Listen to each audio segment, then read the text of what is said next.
15 জন খতম পড়তে গেলাম, কিন্তু খতম পূর্ণভাবে শেষ করতে পারলাম না। খতমের হাদিয়া নেওয়া কি ঠিক হবে, হালাল হবে নাকি হারাম হবে?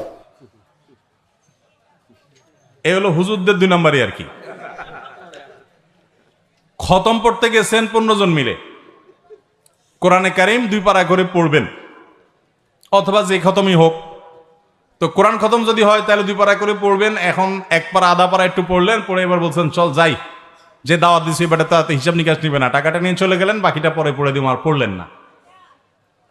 তো এটা প্রতারণা এবং গুনাহ।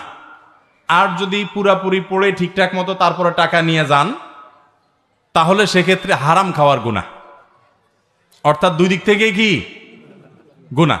কথা বুঝেন নাই? যে পুরাটা ঠিকঠাক মতো পড়ে টাকা নিয়ে গেছে, সে একটা গুনাহ করছে, যে আল্লাহর কোরআন বেচা দিছে। কোরআন তেলাওয়াতের কোনো বিনিময় দেওয়াও জায়েজ নাই, নেওয়াও। আমাদের দেশে এখনো গ্রামে শহরে অনেক জায়গায় খতম পড়াই আমরা, আছে না নাই? আমি বলি, যারা টাকা পয়সা দিয়া খতম পড়ান তাদের আমও যায় ছালাও যায়। কিভাবে আম ছালা যায় একটু ব্যাখ্যা করি।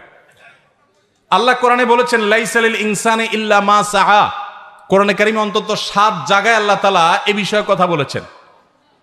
ওয়াল্লা তাযরু ওয়াজরাতুন উযরা উখরা। কারোর পাপের বোঝাও কে বহন করবে না, কারোর সওয়াবের বোঝাও আরেকজন পাবে। যে নামাজ পড়বে সওয়াব সে পাবে।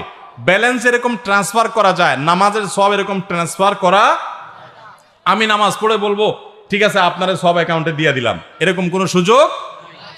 আমি কোরআন তেলাওয়াত করাম করে বললাম যে ঠিক আছে এটা আপনারা দিয়ে দিলাম, এরকম জীবিত মানুষ একজন আরেকজনের তরফ থেকে নামাজ রোজা করতে পারে না, নামাজ পড়তে পারে না। হ্যাঁ, রোজার ক্ষেত্রে কেউ যদি রাখতে না পারে, অপারগ হয় শারীরিকভাবে, বিকল্প আছে। কিন্তু আপনি কোরআন তেলাওয়াত করবেন, সওয়াব আরেকজন পাবে, এরকম সুযোগ নাই। তাহলে আপনি টাকা দিয়া হুজুর দিয়া যদি খতম পড়ান, যে হুজুর খতম পড়ছে সওয়াব যদি কিছু পাওয়ার হয় সে পাবে, যদিও হুজুরও পাবে না, কারণ হের দান্দা ছিল কি টাকা।